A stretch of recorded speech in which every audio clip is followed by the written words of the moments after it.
take out the 2 screws to like actually lift the seat up, because the way how the seats is designed, there's no way I can like force it in. So I take the seat out and I'm gonna pass it on the bottom. So just gonna lift up here, put it out there.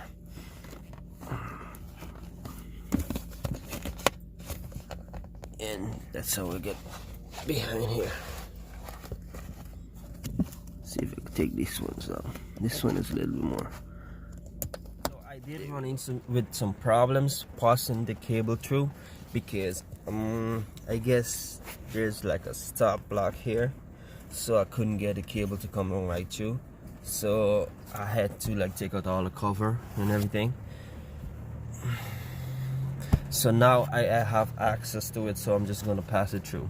Okay, so one is down, and I run the car down here, so you're gonna go attached to 12 volt. And for this driver's side, I don't think I'm gonna do all that I did for this one here, because I already see what's going on. So I'm just gonna pass my hand through at the back and just grab the wire down here. Then I'm gonna do the split here. Then I'm gonna attach the power here, so all of this gonna stuck in here. This is gonna run to the dash at the front, but I'm still waiting on the parts to arrive.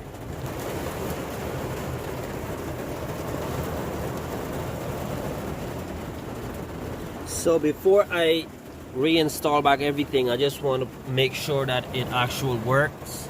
So as you can see, all 2 are equally powered on and it works. So I'm going ahead and solder the wire, and then I'm gonna close it up and call it a day. So it actually works. Yeah. So I have finished the installing. So I run the power through here under there, and first of all, I did not need to take out those screws because this panel actually comes out.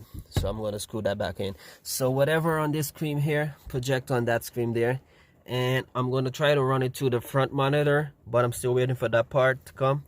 And I'm just going to go ahead and screw back these screws here.